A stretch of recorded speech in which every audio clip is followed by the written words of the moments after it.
Welcome back to season 1 of Snubs and Dubs, where we're talking the snubs and dubs of the 69th Academy Award for Best Picture.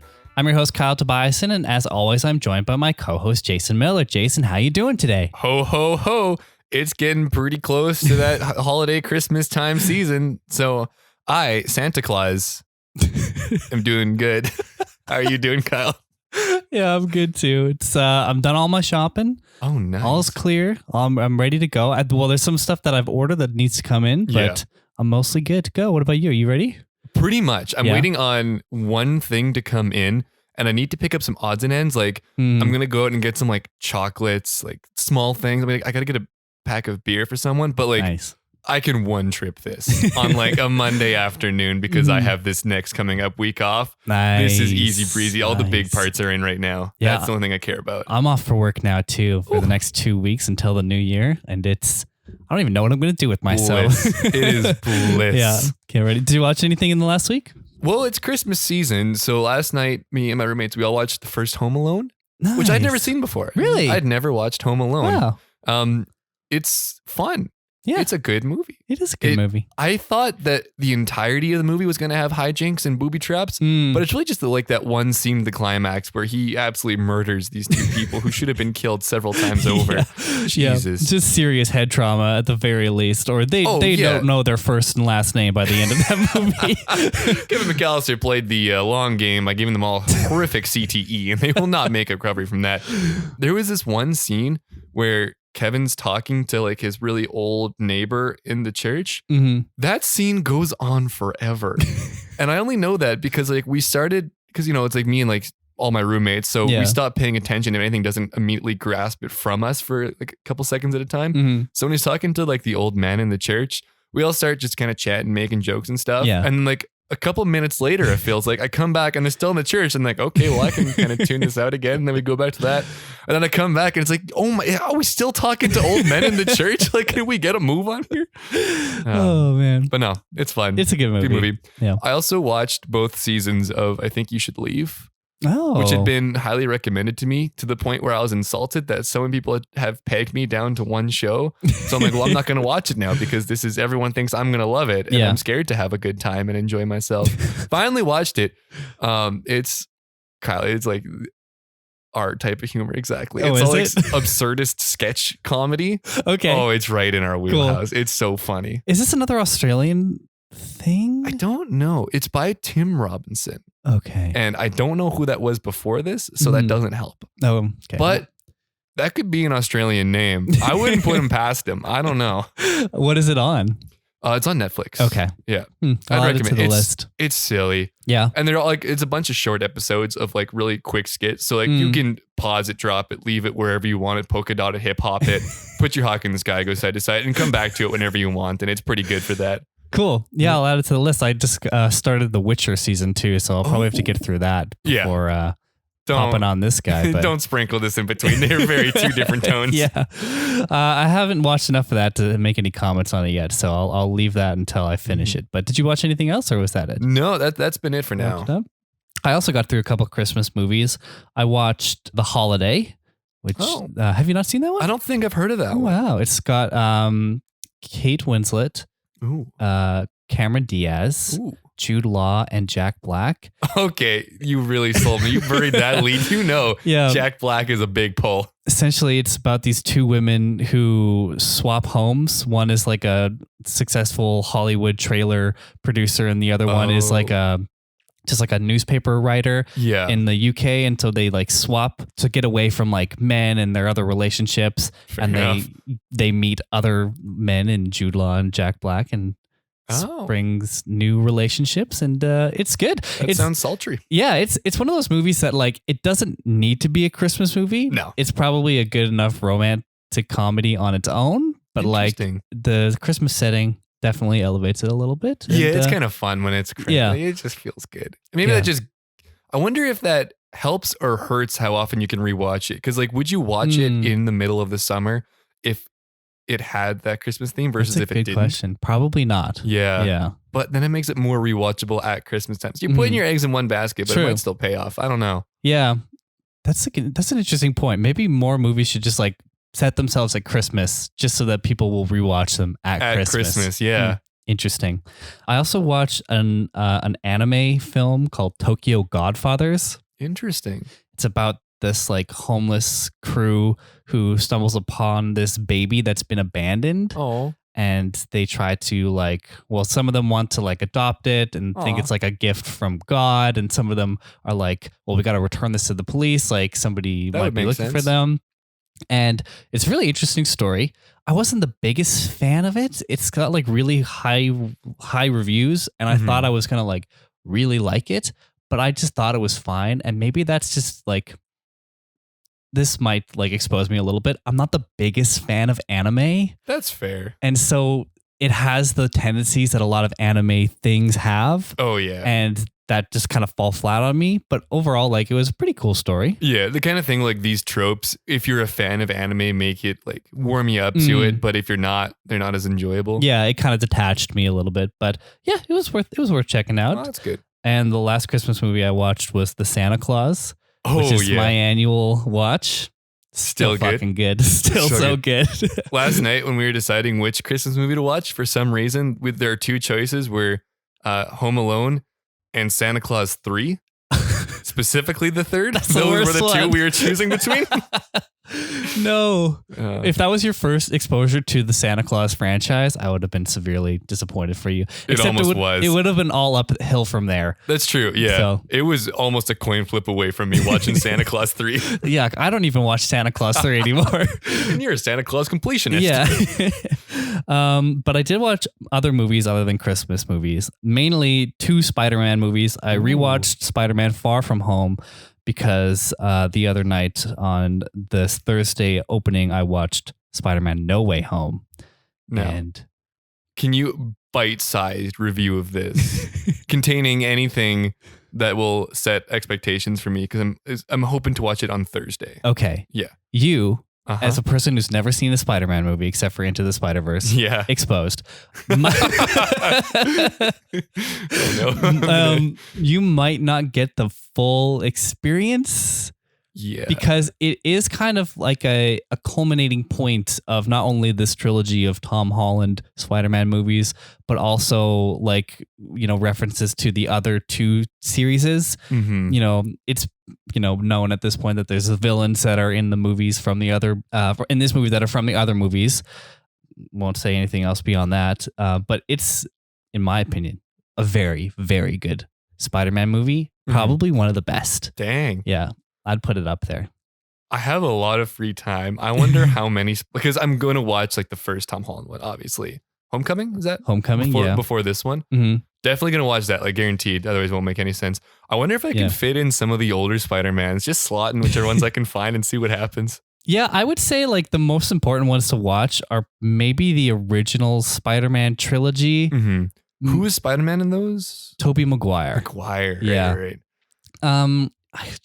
There's some stuff you're not going to understand if you don't watch the Andrew Garfield ones, but I don't think you need to like watch them. Maybe just get a summary. Okay, yeah. Because like the first one of that is good, but that one is not really referenced at all in this movie, except for like the lizard, which is in it as one of the villains.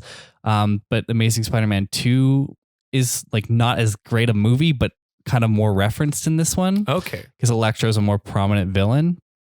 But I would just get a summary on that one. Yeah.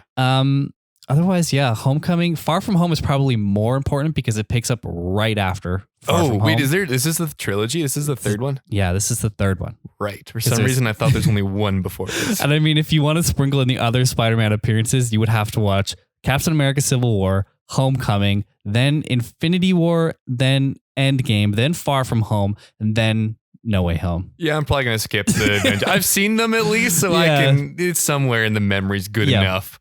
Yeah, but yes, it's very good. Interesting. I really liked it. There's a lot that people were expecting that happened, but including myself, but my expectations were still exceeded. And even though some things I like had a little bit spoiled before, I was still like totally engrossed by it. It was just very satisfying to watch. There you go. Yeah. That's excellent. Maybe that's the play though. Just don't watch any installments of the movies until the last one comes out because things can't be spoiled for me possibly.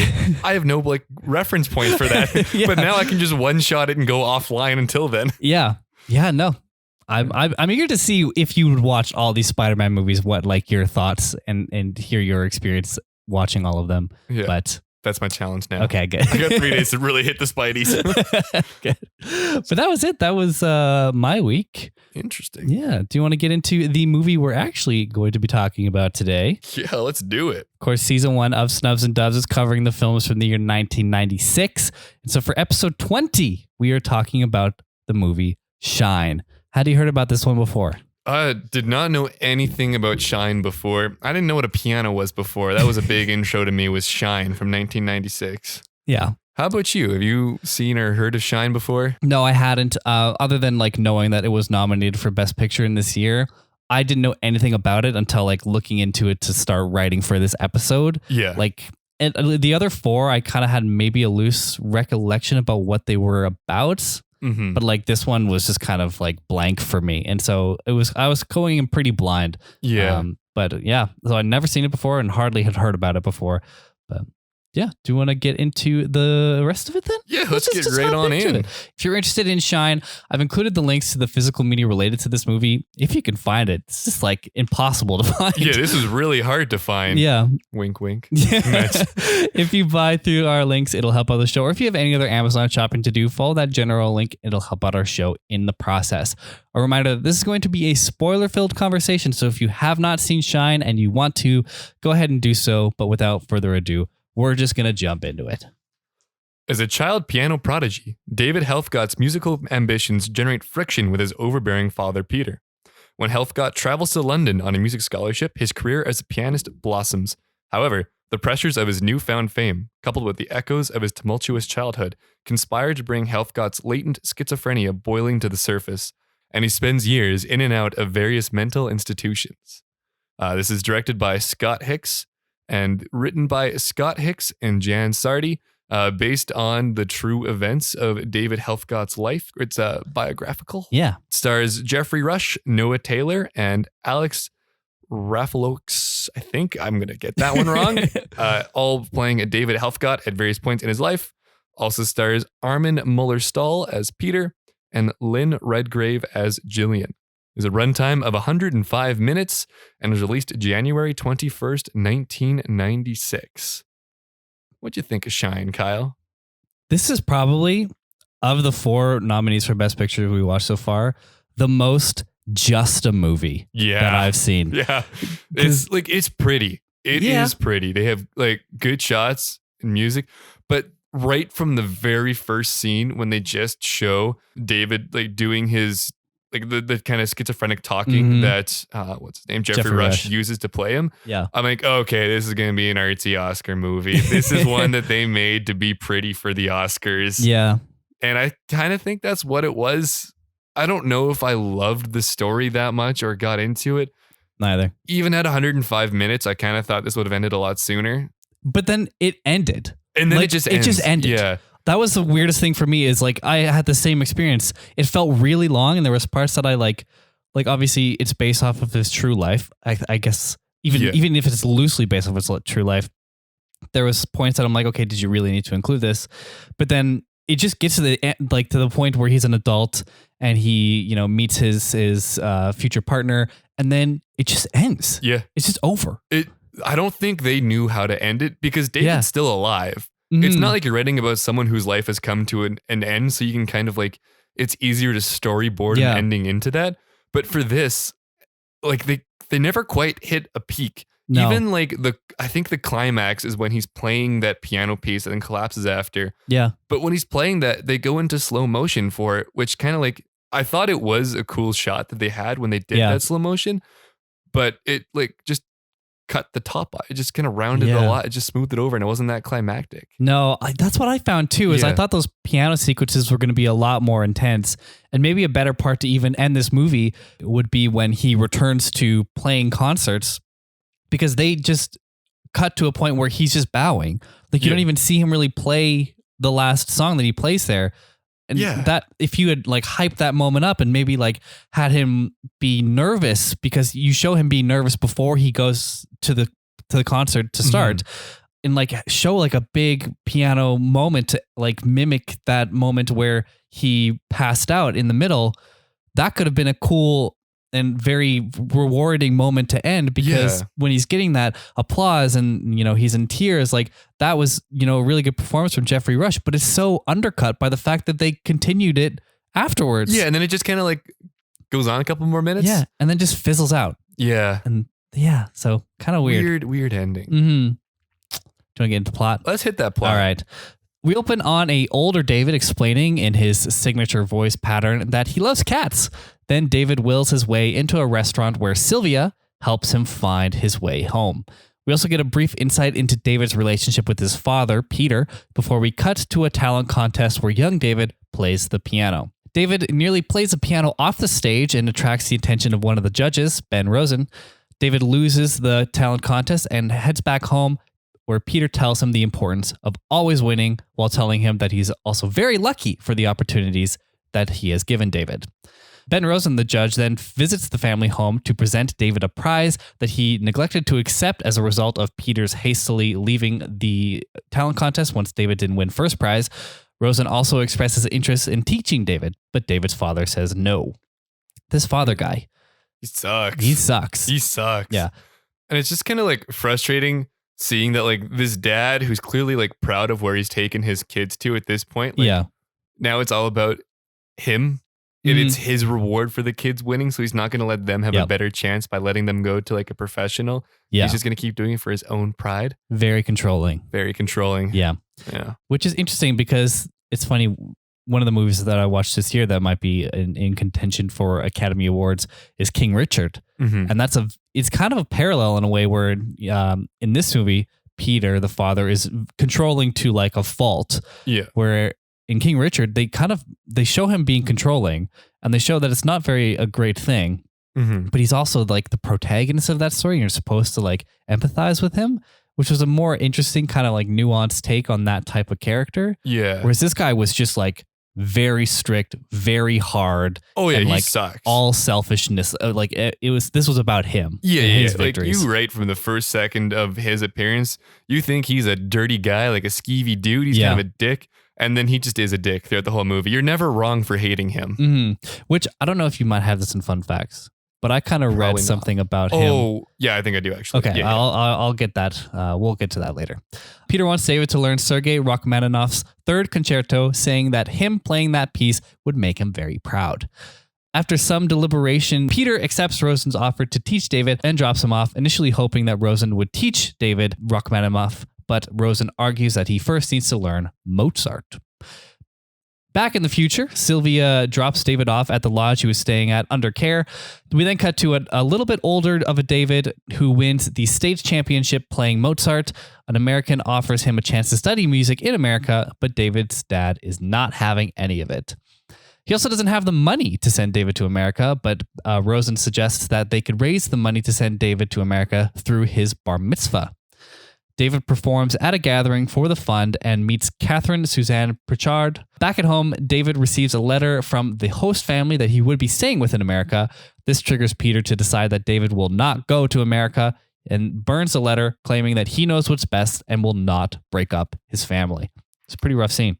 Yeah, that is actually kind of a hard one to watch. Mm-hmm. It's pretty emotional. And it's not like the first nor the last time that dad's been like a total jerk to his son. So you kind of like, you feel for David at this point. Like he's beat down. And it's also kind of the moment I think that David realizes, because he's older now. Yeah. I think he's more in control in a way. Like he accepts this decision, but I think he's more resistant to it and knows that it's wrong. Yeah. Because he runs to Rosen's house afterwards to like, I think beg him to try and like help him. Yeah, convince Peter to send or like just to get the money to do it because Rosen's loaded. Yeah, exactly. But nothing. David shits in a bath to protest so his father can't share, resulting in a towel whipping. That was unexpected. No, I didn't expect any of that, but what a great way to get back at your dad. Like, yo, am I fourth in line to use the family bathwater and dad's fifth? Uh-oh, sure would suck if someone took a pooper in here. And the dad was like, how could you do this to me? Yeah. How could you, my son, poop in my bathwater? I will never forgive you. Rosen rushes over to try and change Peter's mind, but Peter doesn't answer the door. Peter tells David that he shouldn't hate him because life is cruel and you have to survive, and that David can't trust anyone Peter says he will always be there and no one will love David like he will. Yeah, right, sir. Yeah, right. Yeah. It doesn't seem like you love him much at all. Mm-hmm. It seems like you love yourself. There was one funny thing earlier when Peter first drops off David at Rosen's place. Yeah. And then he's like, I don't have much money to pay you. And then Rosen just slams the door in his face. Yeah, that was good. Yeah. Anytime that someone sticks it to Peter, you got to enjoy that. You got to soak that in a little bit. Because he doesn't really get a good sticking to, really. No, never. I think the only thing that gets stuck to him is death eventually. He dies, but he's old, so that's going to happen. Yeah, because even after, jumping ahead, but even after David does play Rachmaninoff and his dad listens in, it's not enough for him to accept that what his son did was right. Yeah. And even then, he still got to hear his son play Rachmaninoff, so he still doesn't lose then either. Guess he's not Rachmaninoff. Oh. Third degree concerto. A few years later, David performs in a national championship, but loses to Roger Woodward. Peter leaves in disgust. Second in a national competition. How dare you? Yeah. Idiot. And it's he takes these things so personally too. He just looks so gross. Even the applause, he's like, how could you be applauding this? You could just see it on his face. Yeah. I don't like this guy. David reveals to his friend Catherine that the Royal College of Music in London is offering David a scholarship, but knows that Peter won't let him go. Catherine ensures David that Peter can't make him stay, then gives him some gloves for his journey. Expectedly, Peter responds negatively to this news, this time going so far as to beat David up, then tells him that he will never be accepted back into his house and that if he loves him, he'll stay. Whew. Ooh. Real emotional abuse. That is, and real physical abuse as well. Yeah, that was every single type of physical abuse. And then he works his way into the mental abuse and hits every possible point there as well. The whole if you leave, you'll never be allowed back and it's your fault. Yeah. Don't make me do this. Yeah. Despite you're doing this. You're making you do this. You don't love me enough and that's why you're leaving. Yeah. Oh, Peter. Gross.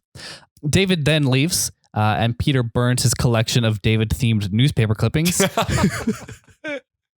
that was the one sweet moment about Peter was when he was adding and looking through the newspaper clippings of things that David's done. Yeah. And it was earlier in the movie. And then he just burns it all just to show you that, no, he's not in any way redeemable. He's just a dick. Yeah, he sucks. Just go to therapy. God damn it. In London, David's professor sees moments of genius in him.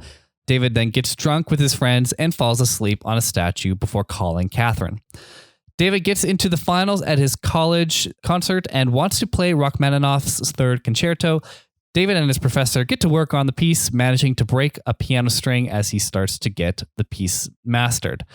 David receives some mail from Catherine's estate revealing that she has passed. Did you have anything to say about Catherine? Oh, no, I was just sad that she died. She was a nice lady. She was the only kind of nice bit in David's life. Yeah. That you see, because you don't really see much of his sisters and his mother. No. Other than the one moments that one of his sisters visits him at one of the hospitals that he's at, and then his mother and sisters at a concert later on. Oh, yeah. Yeah. But they're just kind of background to the family drama between him and his dad. That's really the only connection they really go into. Really, yeah. So it was nice to have that one kind of bright spot, but then she, unfortunately. And then she dies. Yeah, Rip. R.I.P. At the final concert, David performs Rachmaninoff and crushes it as his dad listens on from home. However, during the applause, he collapses and crushes his head on the stage. David begins undergoing shock therapy, and once he's out, he goes home and calls his father. Peter sticks to his word and hangs up the phone without saying anything. That was rough. That was really rough. Yeah. That whole scene, I did really like. The moment he fell over, I thought was actually really cool. And how they shot that. Grabs his glasses, drops them, streaks down across the computer, hits a couple notes and goes down. I thought that was actually a really cool bit of cinematography that went into that. Yeah. But I wish they made that climax cooler. They just go slow motion and he's just a sweaty boy. Yeah. When he's playing that piano, there's just a hose behind him, blasting him from behind with sweat. Challenging a time to kill for the most amount of sweat you can put on a human. Yeah. I don't know if it there was a piece of sound design in it that I didn't really like where it completely cut out, because I thought that he was not hearing what he was playing. Yeah. And for me, I thought that he was just going to stop and like fuck it up. Mm-hmm. But the sound does come back and he does finish it. And only after he finishes and he impresses everybody, then he collapses. Mm-hmm. And so that like piece of sound design where it cuts out, I thought that he was going to, that led me to believe that he was going to screw up. Yeah, I was kind of thinking that too. And I think like it is kind of cool just seeing him, and you only hear like the muffled sound of the keys being hit. You don't hear the notes. That would have been really cool at some other time if he went into like a deep trance studying it or something like that. Would have been a cool shot. Yeah. But putting that at the climax just kind of makes it kind of muddled and confusing and doesn't give you like any kind of satisfaction that this whole thing he's been working on for so long in this movie finally gets completed, but you don't even get to hear it. Yeah. Yeah. In its full entirety. Yeah. Which is kind of something that probably a musical biopic now would do. Like they would make sure you hear the musical moments. But that's another interesting thing about this movie is they are very sparse with the actual music that you hear from David. Like you only hear brief bits of, you hear the one piece where he's at the diner. I think you hear that to its entirety. Yeah. But like it's very kind of picky and choosy when it wants you to hear the entire piece, which I thought as like a musical biopic, you would hear a lot more music. Yeah, like I was kind of expecting a lot of piano to be in there. Yeah. And I did like the piano that's scored in. I did really enjoy the score. But it wasn't like tying pieces together. It was just acting as a score, which I thought like there's so much more room in this biopic to do something a lot cooler with that. Yeah. Years later, now Geoffrey Rush David lives in a care facility and he talks with his sister Susie. It's clear that he suffered some damage mentally at this point, probably a more additional shock therapy. Yeah. And sometimes like symptoms of schizophrenia can just become like more apparent later in life. True. But I imagine the shock therapy only made things so much worse. Yeah. Oh yeah, for sure. David meets Beryl Alcott, who tells him that she was quite a fan of him when he was competing. Beryl then adopts David from the care facility, but he proves to be a little bit too much for her, and she promptly drops him back off at a different care facility where he gets his own piano at least. Yeah, that's something. Yeah, this was very brief. It was like, she's like, oh, he's so sweet. They're like, yeah, he could go home if anyone wanted to care for him. She takes him home. He just goes crazy and then takes him back. Yeah. That's basically it. I think at this point in the movie, they just try and get a lot of things done later in his life, but none of them are paced particularly well. No. Like I thought this one wasn't that bad, but it never went anywhere. It just like kept being like these short style chapters of his life. And you don't really get a reference for how old he is or how much time's elapsed in each scenario. Yeah. Okay. This is a question that I wanted to ask you, but what do you think of Geoffrey Wright in this movie? Jeffrey Wright. Or sorry, not Geoffrey Wright. Jeffrey Rush. Jeffrey Rush, yes. I thought he did a really good performance. Yeah. It's the kind of thing where when you play someone who has some kind of mental disability, like it always just becomes an Oscar push because whoever is doing it is depicting something different than just like your average character in a movie. Yeah. Like I thought his performance of this character was good, but it wasn't like narrative wise. I don't know. It wasn't that incredible. Like I kind of lost interest once we get to past the piano arc of his career. Like his personal life, I didn't care so much about. It wasn't that interesting. It's just kind of like a sad depiction of a guy living with mental illness. Yeah, that's the thing is I think Geoffrey Rush did the best with what he was given and did his best to emulate the real man. Yeah. But like, I don't think the material that he was given to do with it was the best. I'm sure there was a lot of improvisation though, because he's talking so fast. Oh yeah, you can't write all the time. That. Yeah. You could try to write it to your best ability, but like he's probably going to have to be doing a lot of like on the spot, just like keep talking. Yeah. But and I thought he did actually do a pretty good job of like, he would just say, like, you can kind of tell when it gets to improvise because he'd say something and he'd just keep on that train of making like small connections to other things to say. Yeah. And I thought like, yeah, it comes across well, but just the story at this point kind of loses any kind of focus or scope of what they're doing now. Yeah, exactly. Yeah. And I do know that he did well with this role. He did very well with this role. Yeah. But I don't know. Because I know that he was acclaimed for this, I was expecting more.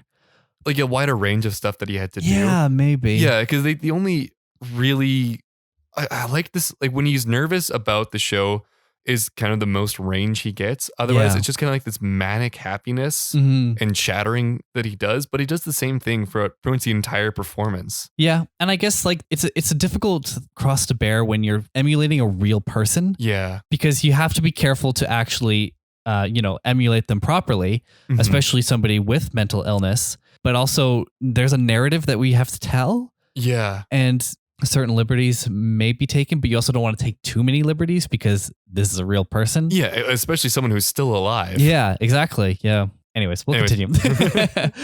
His new care provider suggests David get out and get some exercise. So David goes for a run in the rain, and we end up back in the first scene of the movie, but outside the restaurant. David's piano gets locked up at his care facility, so he goes back to the restaurant and plays for the diners. David gets hired as their pianist and attracts some attention from the newspapers. His dad sees David in the paper and then goes to visit him. Peter tells him the same shit, then leaves as soon as David turns his back. Yeah. Yeah, I thought this would maybe be a point where his father would like ask for forgiveness or be apologetic or something. But he just kind of came to say the same shit. Yeah. There was no like actual resolution or progression of either character. He was his character could have just kept being absent and it would not have changed anything. Yeah. And probably could have cut this scene because it didn't really affect anything. No. Yeah. And I mean, like, that's another thing is this probably did happen. He probably did visit David later on, but like, he's clearly, he didn't change. I mean, he changed enough to say that he was going to go see David. Yeah. And say that, no one's going to ever love you like I love you. But yet, are you still not allowed in his house? Like, I don't really know. What was the point of coming back? Because you're not amending anything. Yeah. You're going to be dead next scene. Sorry, Peter. Spoiler alert, you die. So it's not like we have even a bridge to something else. This is just the last time you see him. And all he does is show up to just be like, also, you're still a lucky boy. Also, I'm still the only one who will ever love you correctly. I'm going to gaslight you and go. See you later, David. Yeah. And I wonder if it was because of what he said about the violin, because in the beginning of the movie, when he's talking to David about why it's so important to win and, I gave you all this great ability to play music and I didn't have that because when he saved up to buy a violin, wanted to play a violin and it got smashed by I think one of his fathers or somebody. I think it's his father broke it on him or something like that. And David clearly knows that story when in his youth, but then he comes back later on when David's an adult in this care facility, and when he visits him in this scene, he asks him about the violin. He's like, "Do did I ever tell you about this violin?" And clearly he has many times over. But David's reaction is different here in that he says he doesn't know, and that's when he leaves. Yeah.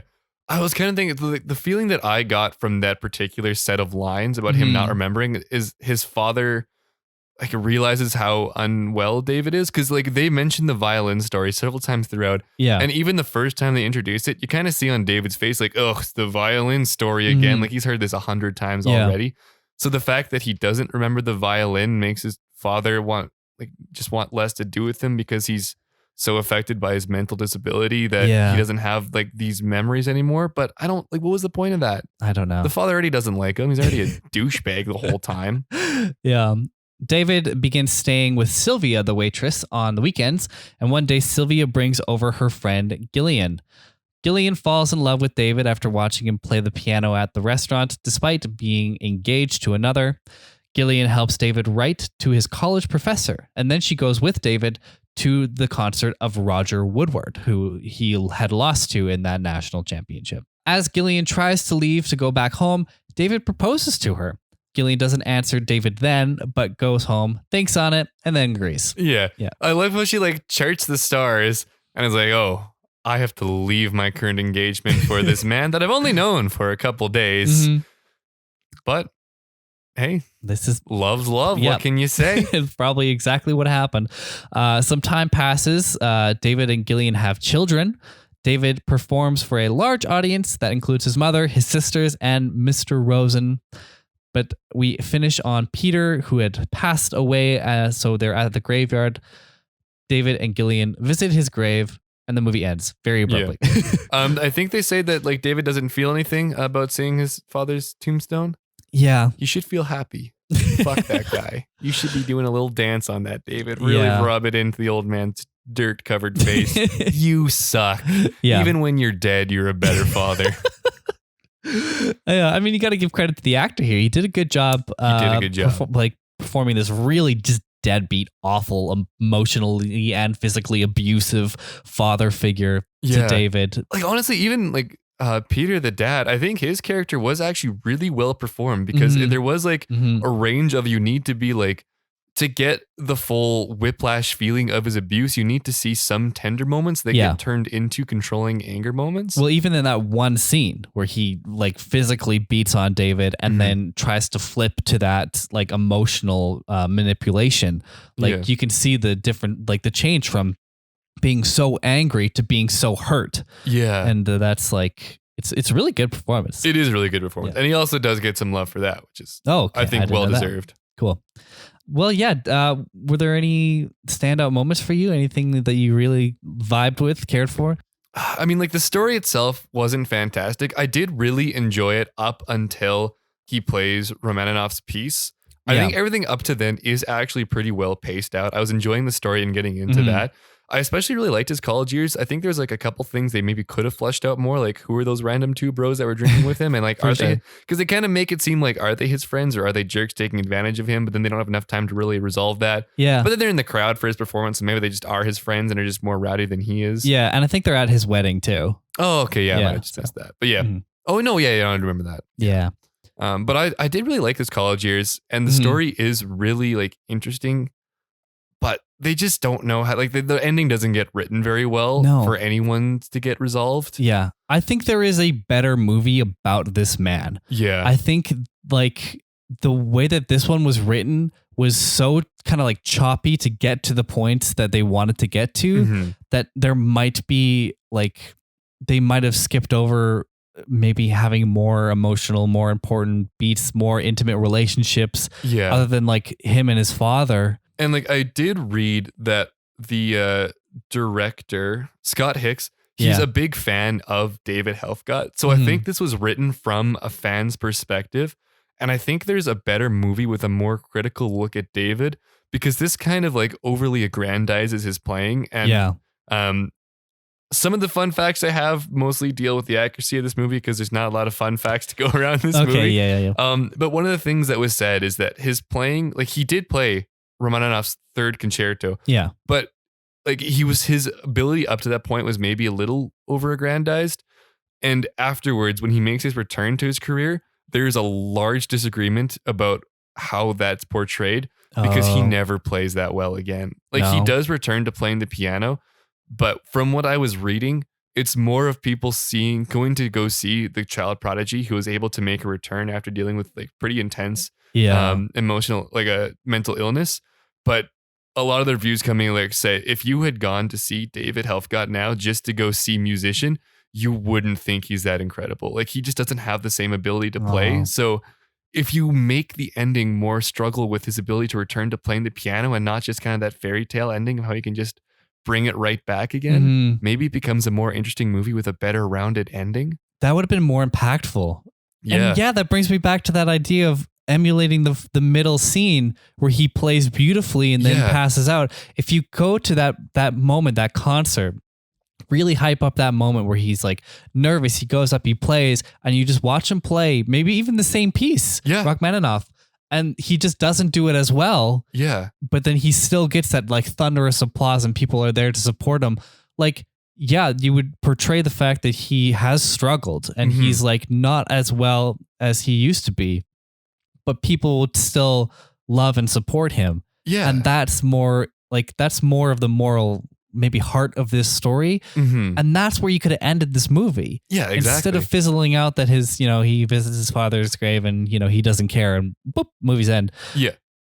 Oh, yeah. Yeah. And like a lot of the movie tagline and some of the movie details talk about how his wife kind of like helped him back to getting to the point where he can play again. That is a hop and a skip in the movie. Oh that my is like God. she comes in, marries him, has like Pops a out scene children. or two talking to him. Yeah. They have some kids, not even related to the music playing. And then he's back playing on the piano.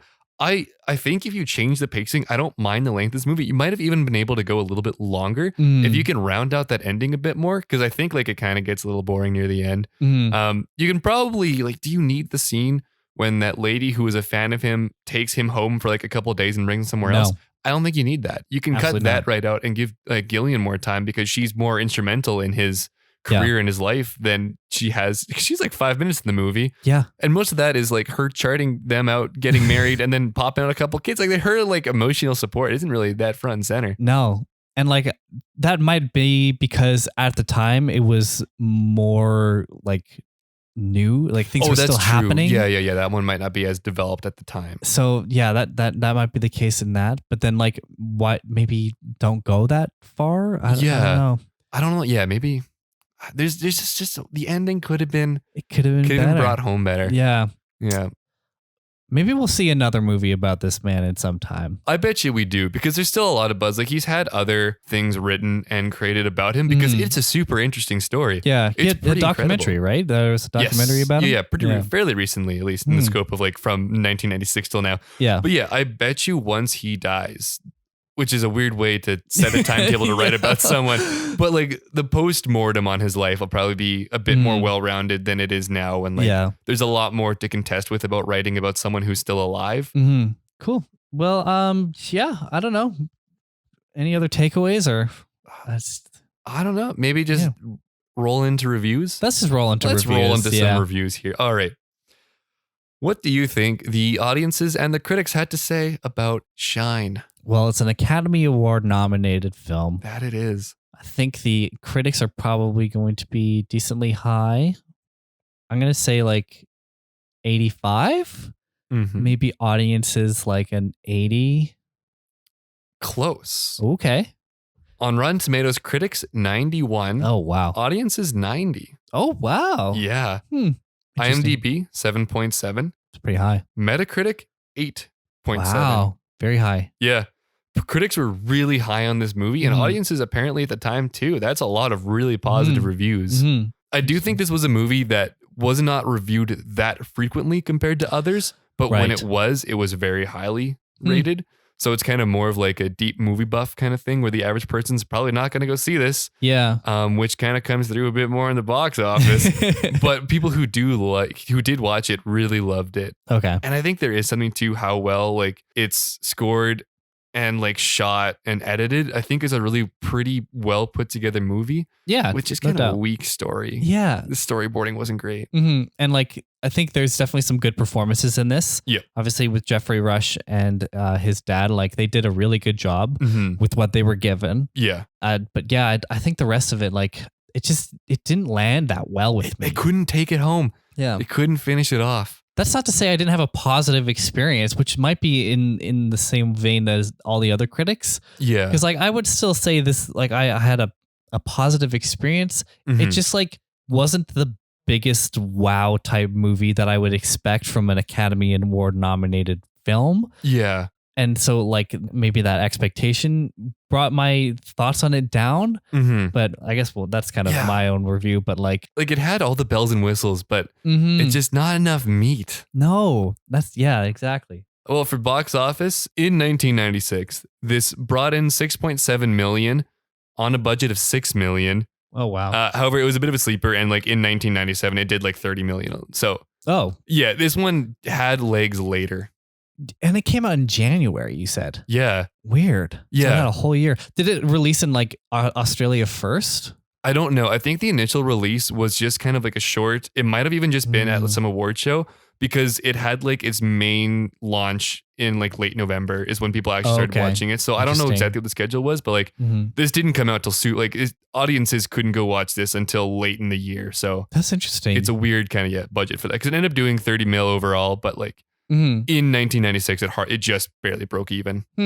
That's weird that it came out in January because usually if a movie's ready to come out in that type of season, they would do like releases at the festivals the year before and then do a full like release to the public in the January to February region. You see it all the time with movies that are nominated for Best Picture.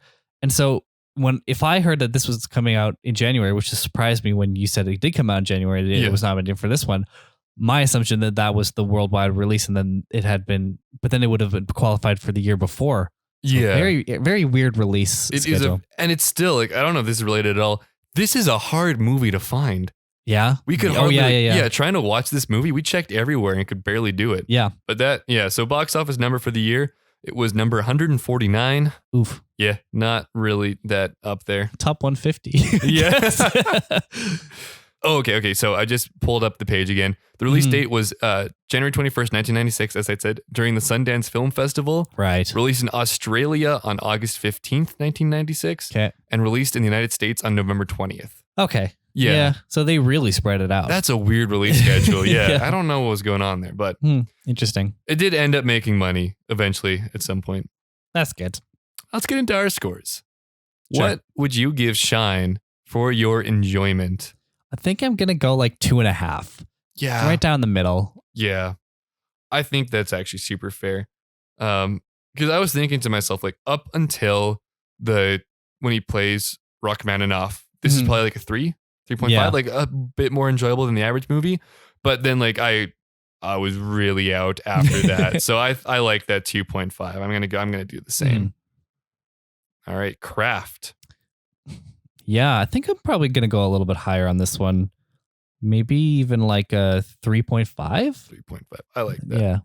I'm going to give this one a 4 for Craft. Nice. I thought it was a really pretty movie, and I really enjoyed a lot that went into it.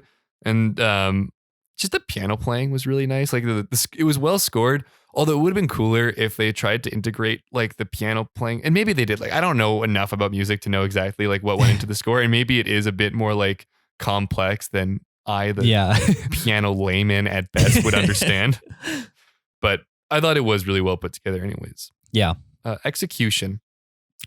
I think I got to go down the middle on this one again too, 2.5, because there are definitely good performances in here, but the flaws in the writing of it are just kind of holding the whole thing back. And I think it needed more emotional moments, and the ending was just so weird and just abrupt, and it legitimately shocked me when it was over. I was like, that's it? Yeah. That's how they ended? And so I think for that, it kind of gets a points deducted. So I'm going to go down the middle again, 2.5. I like that. I'm going to give it a 2 for execution because of how much it gets in its own way.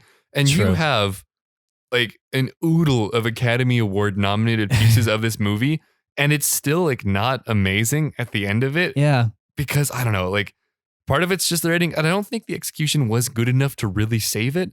Like I thought Geoffrey Rush did a good job, but his performance wasn't so whirlwind monumental that it made this be like an incredible movie. And he's only in like 45 minutes of the whole movie. Yeah. Which is, so like, is that what you're carrying this movie off of? Like, he's like one of 3 of the actors that played this character.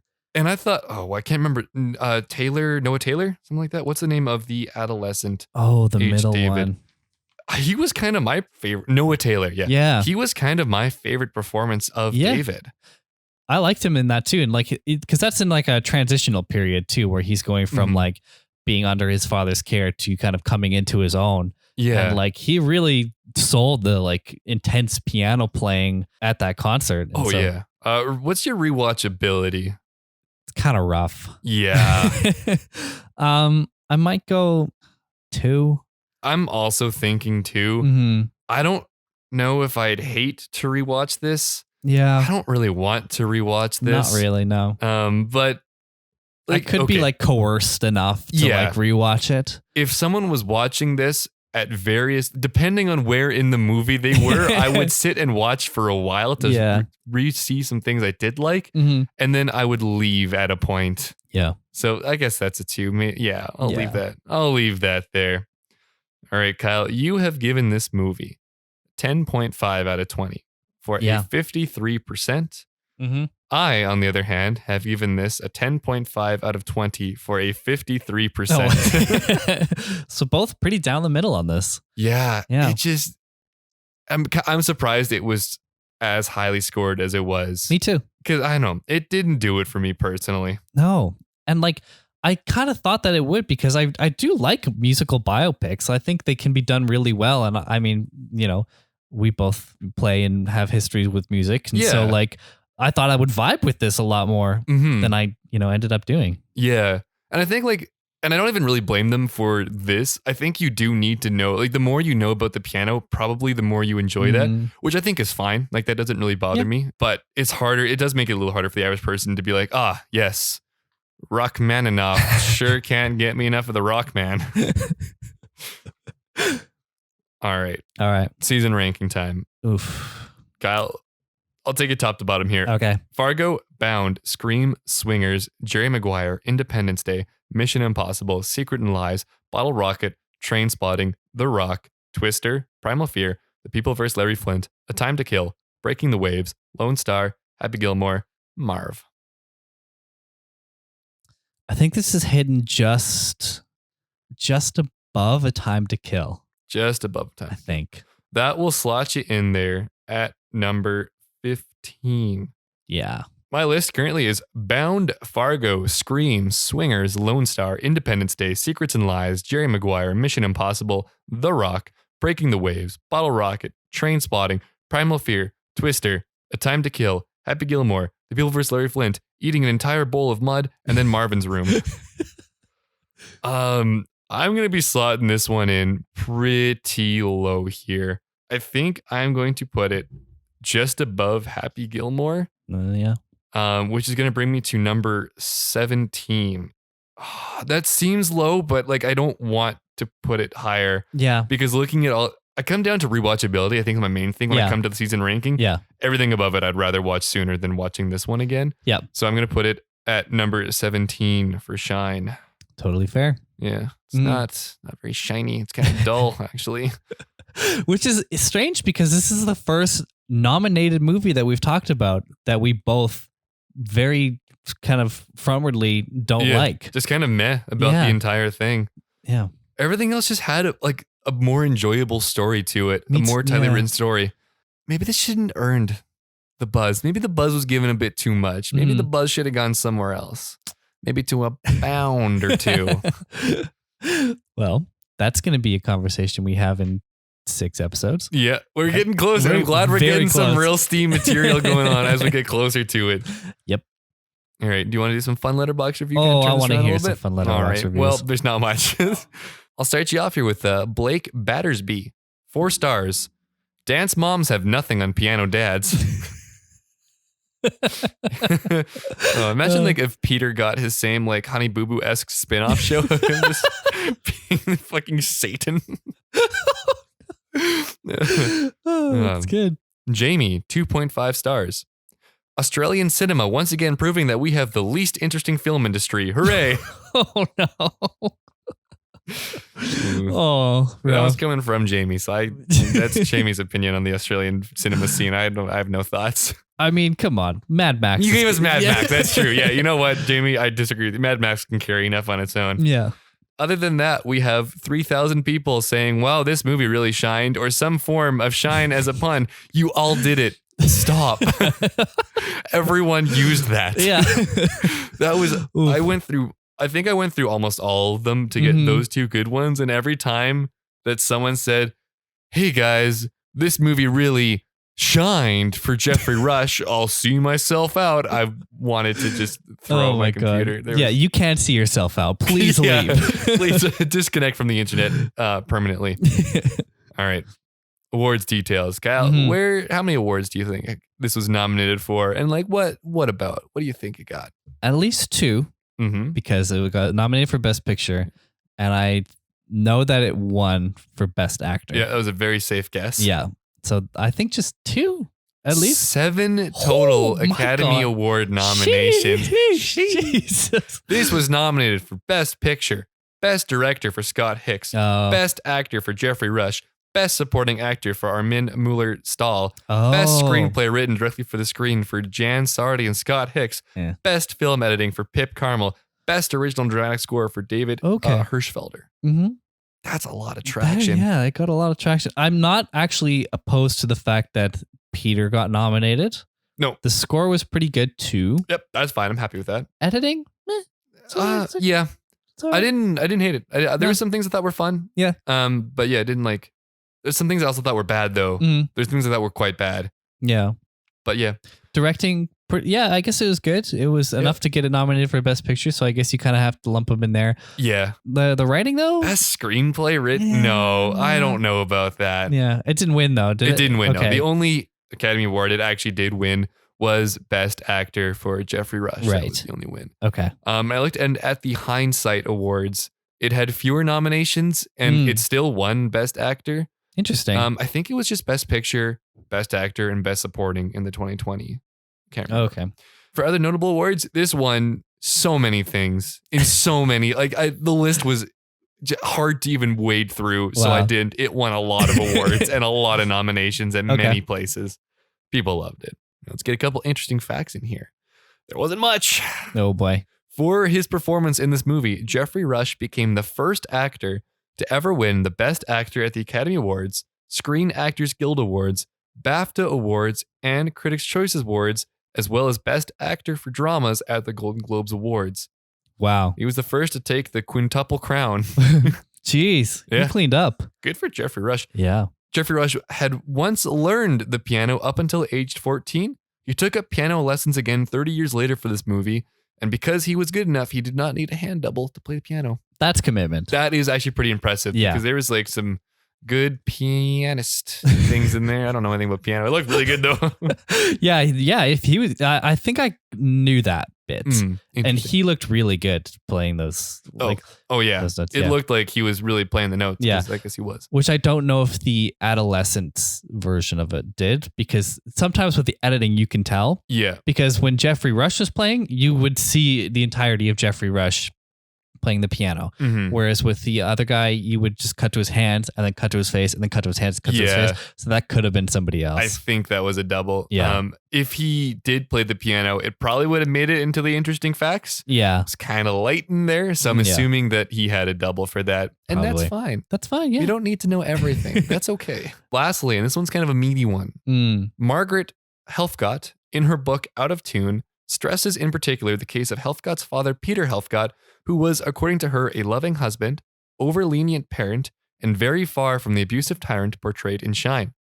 Peter Helfgott's decision to prevent David from going overseas at the age of 14 was not made with the vindictive spirit portrayed in Shine, she claims, but a reasonable judgment that he was not ready for such independence. Margaret Helfgott further claims to have been pressured by David's second wife, Gillian, and by the publishers of the film to stop making trouble for them by telling her story.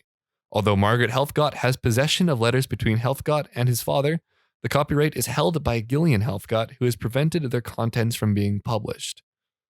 This in turn, some of Margaret's claims have also been disputed by other family members, but it seems pretty universal that all siblings said their dad's not like that, and that was pretty flagrantly not what happened in his life. Sheesh. Yeah. Okay, I this piece I had also kind of loosely seen that it wasn't entirely true, but I didn't know the whole Gillian part, that she was holding the copyright of like letters. Yeah. And now that is a very one-sided look. I'm sure there's a lot more in like in all legal things. There's probably a lot more going on than just like Gillian doesn't want those things published because it's all a ruse. Like there's probably a lot more in that, but clearly like any movie, it's going to be a little bit Hollywoodized when made, but it kind of sounds like the dad didn't really do anything wrong and was just turned into a monster for like plot progression and to have some characterization for David, which kind of sucks if you're the dad or one of the family members watching that and you're going like, no, I love my dad. He was great. Especially because he had passed away by the point that this movie had come out. So like, you're kind of like shitting on his grave a little bit, just as, like David shit in the bath, but like... You're really shitting in the bathwater of Peter's life. But there's also some comments that when David graduated from Royal College and came back to Australia, like his family took him in. He lived with them for a while before like getting married and moving out again. Jeez. So it was as much as Peter sucks in this movie, like screw that guy. Yeah. That's not necessarily the real story. So if you're about to go piss on his grave, think twice. See, that almost makes me not like this movie a little bit more. Yeah. Because like there was a more nuanced take on the father controlling dynamic. Like, you know, you could have leaned a little hard on the fact that he was controlling. Yeah. But like, whatever. At the end of the day, this kid was 14. He was trying to get sent to America he probably was not ready to be like on his own. Yeah, that seems fairly reasonable. Like, Yeah. I'm not going to tell him he's wrong for doing that for his kid. And it's more interesting if you portray that sort of conflict where both of them are not wrong. No. Where David's like, I am ready. Like, I can do this. I can go. I can play. I would be great. I have this host family. I'm ready. I'm set up. Where his father is like, no, like, you're just a kid. You're 14. You're not ready. Like, I don't want you going away and ruining your life because, you wanted to pursue this. But it's, then like the fact that Gillian is so controlling over the fact, and like they even showed the father's grave at the end of the movie after shitting on him for the whole movie. Yeah. They really, because like I get when you need to make a stretch to tie things together. Yep. They invented him as a villain just for the movie. Yeah. That I don't know about. I don't know if that sits so well. It doesn't sit well with me. That's kind of gross. Yeah. Yeah, like that's a little skeevy. But that's all I got to bring to the table for Shine. Any last thoughts that you'd like to impart on the audience from the great movie Shine? I now don't want you to watch it.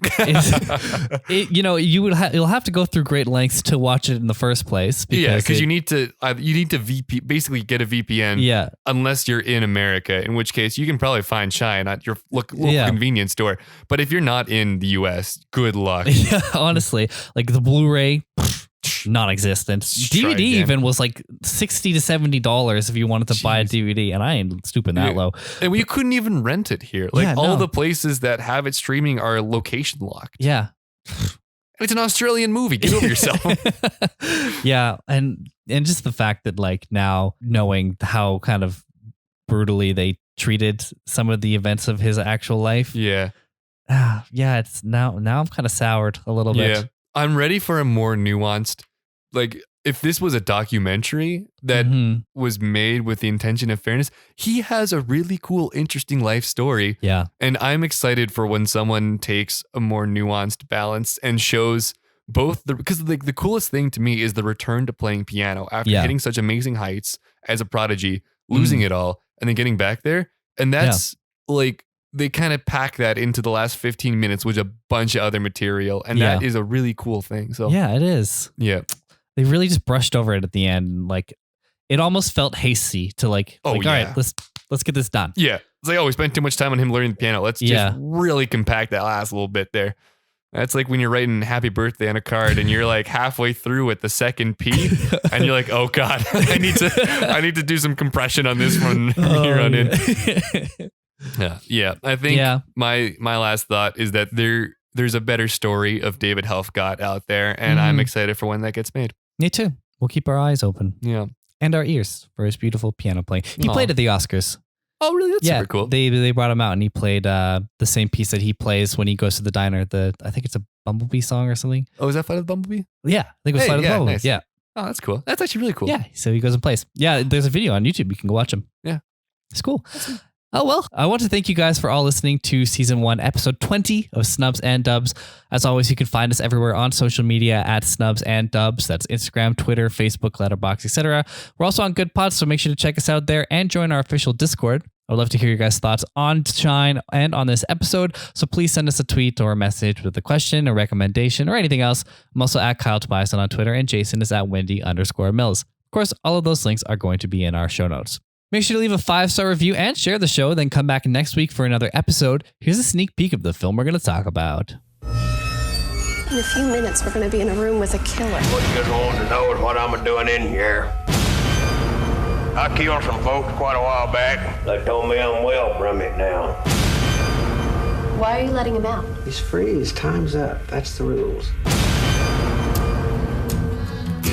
After 25 years, Carl Childers is coming back to his hometown. Carl, see if you can figure out what's wrong with this thing. It won't crank up and everything seems to be put together, right? It ain't got no gas in it. That's right. Next episode, we're talking about Sling Blade. So make sure to watch it before the next episode. Can't wait for you guys to hear it. Thanks for listening. That's a wrap. Bye-bye. Bye for now.